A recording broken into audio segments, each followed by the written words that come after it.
मुझे एक बार रिप्लाई जरूर कर दिया करिए। पहले मेरी कोचिंग का नाम था श्री राम आयुर्वेद ऑनलाइन क्लासेस, मैंने उसका नया टैगलाइन बनाया है, श्री राम आयुर्वेद अध्ययन classes by doctor Vedmani Pandey. जय श्री राम। आचार्य चरक, आचार्य चरक के बारे में जब हम बात करते हैं तो ये विशुद्ध के पुत्र, इनके पिता का नाम विशुद्ध, वैशंपायन के शिष्य हैं, ये वैशंपायन के शिष्य हैं। भगवान अनंत, अनंत मतलब क्या होता है, कोई बताएगा मुझे?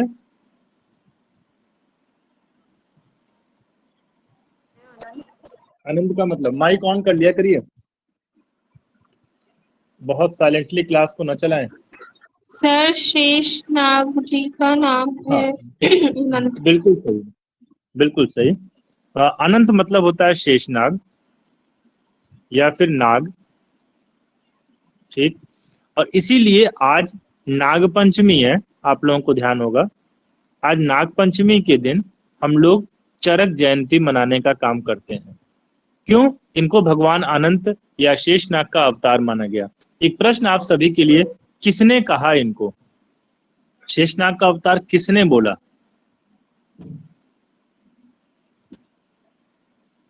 किसी को याद है? आगे तो मैं अभी पढ़ाऊंगा ही, बट किसने बोला? सभी के पास टाइम है, आप लोग बता दीजिएगा मुझे जब तक कि मैं उस टॉपिक तक पहुंचता हूं, वरना लेक्चर खत्म होने के पहले तक मैं आपको बता दूंगा। इनका वास्तविक नाम कपिस्थल चरक है, पॉइंट नोट करिएगा, कपिस्थल चरक, ठीक, कपिस्थल चरक।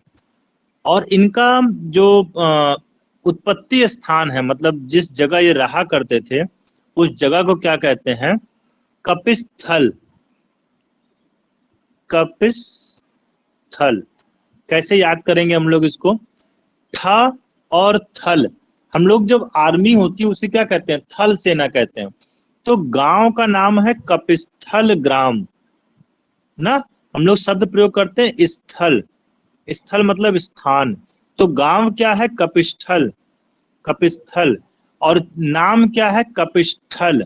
कपिस्थल ग्राम में रहने वाले कपिस्थल चरक, निवास स्थान में पंचनद प्रांत, 5 नदियों का स्थान, पंचनद मतलब 5 नदियों का स्थान, जिसमें से विशेष तौर पर इरावती एवं चंद्रभागा नदियों के बीच में स्थित कपिस्थल ग्राम था। पंचनद प्रांत में इरावती एवं चंद्रभागा नदियों के बीच स्थित कपिस्थल ग्राम इनका निवास स्थान है। ये कनिष्क के राजवैद्य थे, कनिष्क के राजवैद्य थे। भाव प्रकाश ने, देखिए मैंने अभी आपसे प्रश्न किया था, उसका उत्तर यहीं पर है। भाव प्रकाश ने इनका जन्म नागवंश में मानकर, भाव प्रकाश ने इनका जन्म नागवंश में मानकर इन्हें शेषावतार कहा है। इनको शेषावतार, शेषावतार मतलब भगवान नाग जी या शेष नाग का अवतार इनको माना गया है। फिर आगे आइएगा, ये गोत्र प्रवर्तक ऋषि थे, ये गोत्र प्रवर्तक ऋषि थे और यायावर कोटि के ऋषि कहे जाते हैं। यायावर कोटि के क्यों? क्योंकि ये घूमने फिरने वाले थे, घूमने फिरने वाले। और ऐसा करने के कारण ही जब हम इनकी चरक संहिता देखते हैं तो वहां पर हमको विशेष प्रकार का जो पूरा सब्जेक्ट मिलता है, जो कई सारे अलग अलग स्थानों से भी मिला जुला है, वो सब हमको दिखता है। वो किस कारण से? कि इन्होंने घूम घूम करके अलग अलग जगहों के ज्ञान को भी एकत्रित किया। यायावर कोटि के थे और गोत्र प्रवर्तक ऋषि थे। ध्यान रखिएगा, इस सब प्रश्न आते हैं कि पंचनद प्रांत में इरावती और चंद्रभागा नदियों के बीच में कपिस्थल ग्राम में ये रहते थे, इसलिए इनको कपिस्थल चरक कहा जाता है। राजा कनिष्क के राजवैद्य थे ये। भाव प्रकाश ने, किसने माना? भाव प्रकाश ने इनका जन्म नागवंश में मानकर इन्हें शेषावतार कहा है। ये गोत्र प्रवर्तक ऋषि थे और यायावर कोटि के भी ऋषि थे। एक प्रश्न आप सभी लोगों के लिए जिन्होंने पहले कभी पढ़ा है, चरक संहिता में कुल कितनी संभाषाएं हुई हैं? चरक संहिता में कुल कितनी संभाषा हुई है? 7 सर। 7 संभाषा, बहुत सही।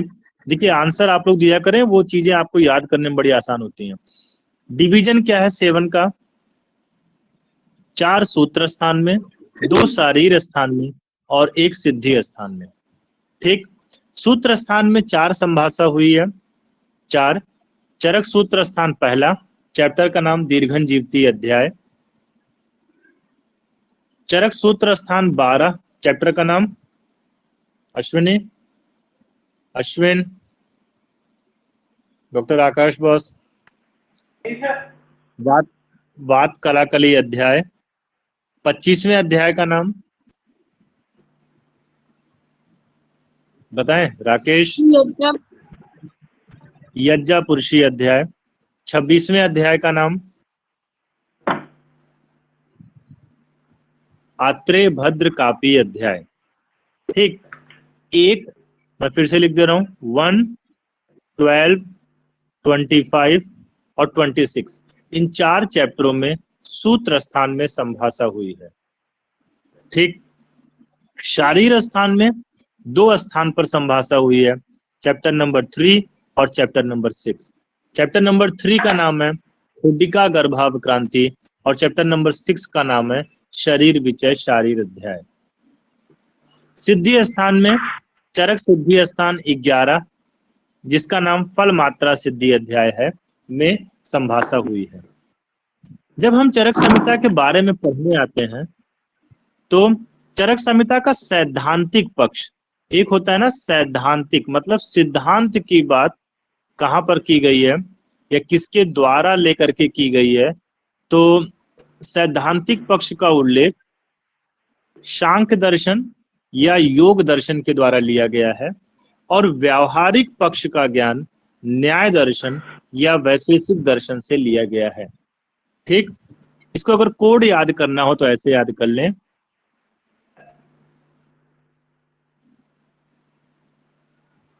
सई सायो या फिर सायो सय। सांख्य, योग दर्शन ने सैद्धांतिक पक्ष, सैद्धांतिक पक्ष किसका है? सांख्य और योग दर्शन का। ठीक,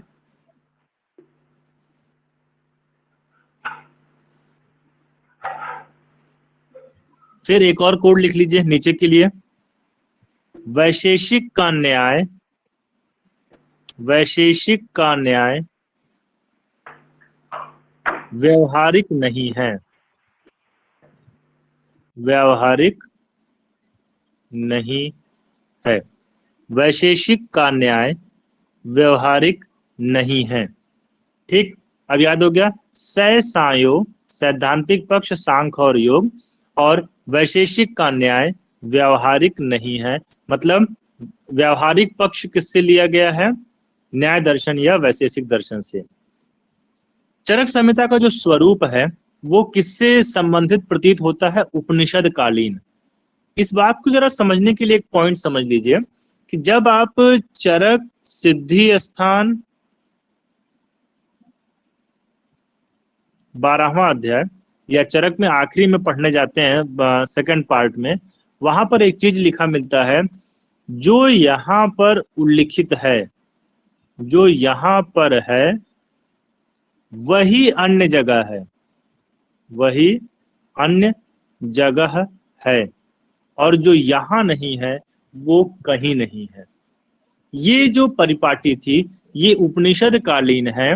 उसी समय महाभारत की रचना भी होती है और महाभारत में भी ये लाइन आखिरी में है कि जिस विषय का उल्लेख यहाँ पर किया गया है इसी विषय का उल्लेख अन्यत्र भी किया गया है, और जिसका यहाँ पर नहीं है उसका उल्लेख अन्यत्र कहीं नहीं किया। तो आप सोच रहे होंगे कि सिर्फ महाभारत का नाम क्यों आया?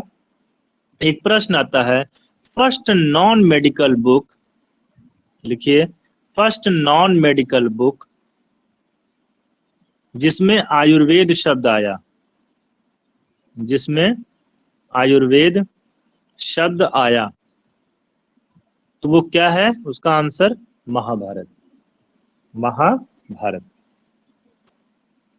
अच्छा, हमारे आदि वैद्य के तौर पर, मतलब प्रथम वैद्य किसे कहा जाता है?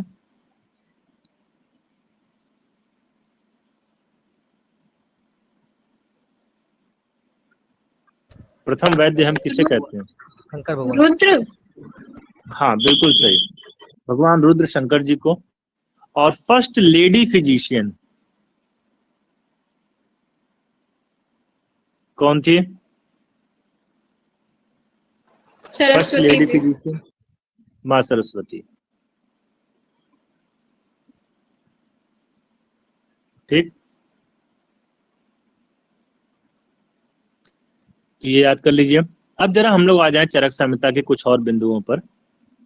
चरक संहिता में कुल 12,000 श्लोक है, ध्यान रखिएगा जरा इसको, 12,000 श्लोक हैं। ये बात चरक संहिता के आखिरी में लिखी गई है। द्वादश सहस्री मतलब 12,000 श्लोक हैं, लेकिन हमको मिलते कितने हैं? 9,295 सूत्र, 9295। इस बात को ऐसे एग्जाम में पकड़िएगा, अगर श्लोक पूछे तो श्लोक और सूत्र पूछे तो सूत्र। ठीक, आज की जो हम लोग ये क्लास कर रहे हैं ये आयुर्वेद के संहिता पोर्शन को लेकर के चल रही है।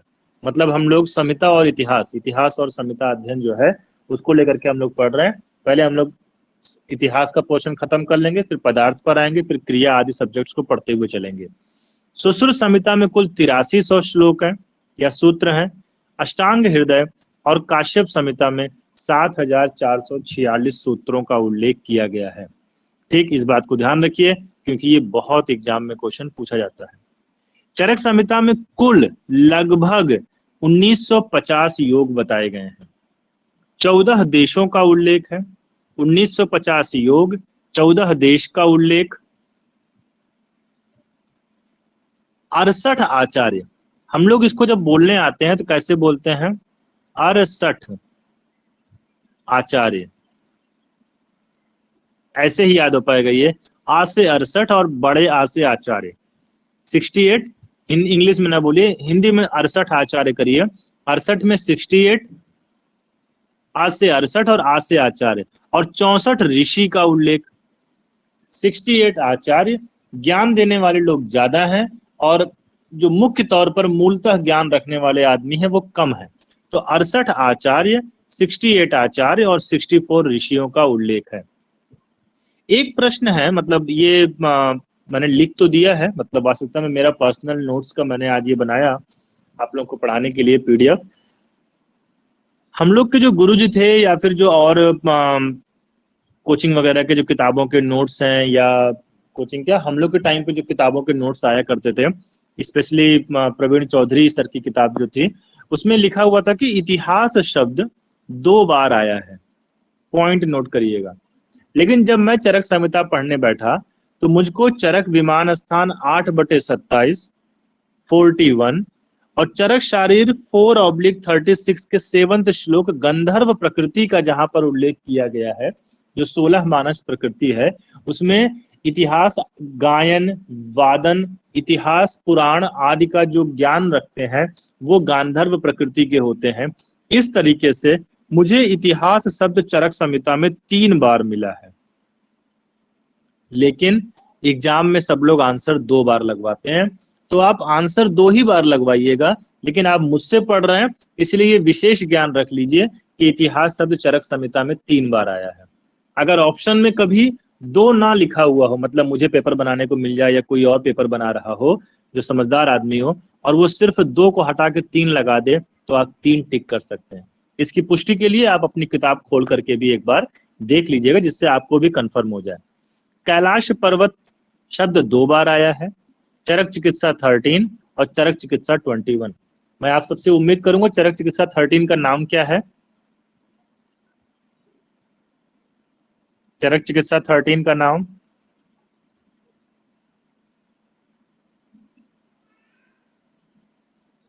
बताएं।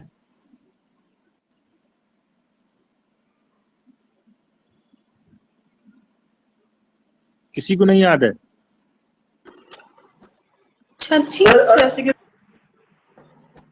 क्या कह रहे हो अश्विन? सर अर्श है, उधर में से कोई एक है।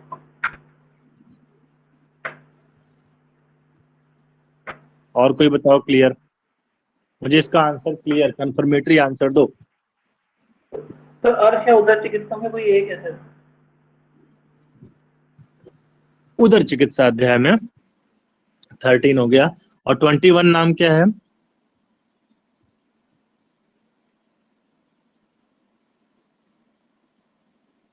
चरक चिकित्सा 21 विसर्ग चिकित्सा। विसर्ग चिकित्सा अध्याय। कैलाश पर्वत का उल्लेख 2 जगह आया है, चरक चिकित्सा 13 में और चरक चिकित्सा 21 विसर्ग वाले में। ऐतिह्य शब्द का उल्लेख, ऐतिह्य जिसको कि प्रमाण के तौर पर भी माना गया है, इसका उल्लेख 4 बार आया है। मैं यहाँ पर फिर से क्लियर करूंगा कि ये 4 बार मैंने लिखा है, लेकिन जो पुरानी जैसे प्रवीण चौधरी सर की किताब या हम लोग गंगवार बॉस पढ़ाया करते थे, तब इतिहास शब्द और ऐतिह्य शब्द इन दोनों के लिए आता है कि ये 2 बार है। लेकिन आपके सामने मैंने 3 रेफरेंस लिखे हैं, चरक विमान 8/27, 33 और 41, जिसमें से एक श्लोक में 2 बार आया है, इसलिए ऐतिह्य शब्द 4 बार आया। सांख्य शब्द, सांख्य शब्द का मतलब होता है संख्या।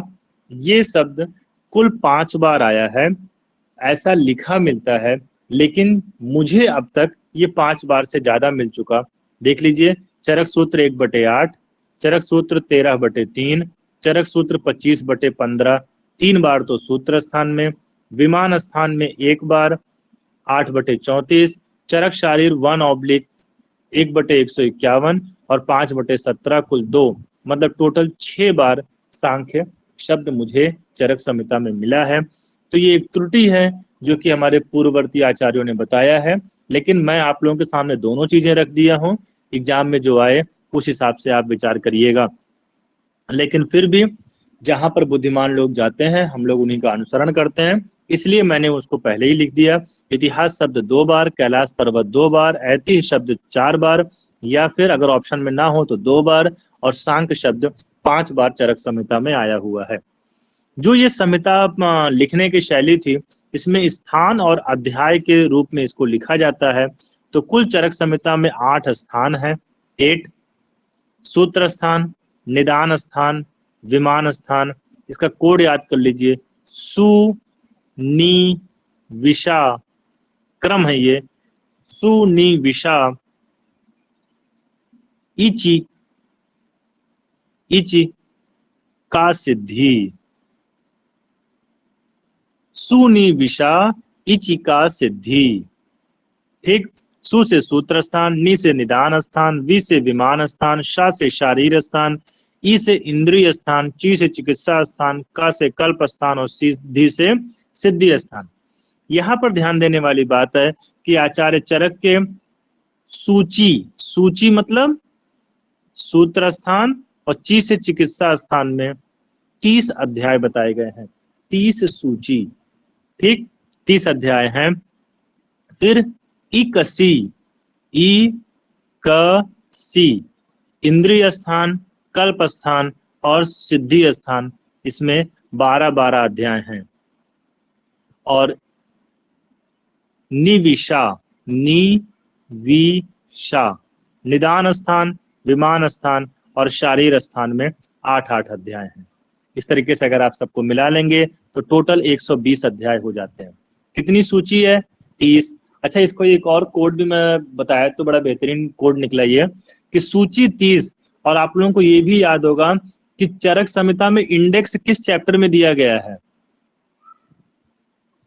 चरक संहिता का इंडेक्स सूत्र स्थान के लास्ट 30वें चैप्टर में से। बिल्कुल सही, इसीलिए मैंने लिखा कि सूची 30 चरक सूत्र स्थान के 30वें अध्याय में पूरे चरक संहिता का इंडेक्स लिखा हुआ है, और वही यहाँ पर आपको दिख भी गया। ठीक, सूची 30, इकसी 12 और निविषा 8, निदान, विमान और शारीर में 8-8 अध्याय हैं, टोटल 120 अध्याय। चरक संहिता पर कुल टीकाओं की संख्या कितनी है? तो वो है 43। चरक संहिता पर कुल टीकाओं की संख्या 43। चरक संहिता की जो पुरानी बुक मानी जाती है, मतलब जिस समय हम लोग पढ़ रहे थे उस समय के पहले 41 टीकाएं मतलब कमेंट्रीज अवेलेबल थी। सर्वाधिक टीकाएं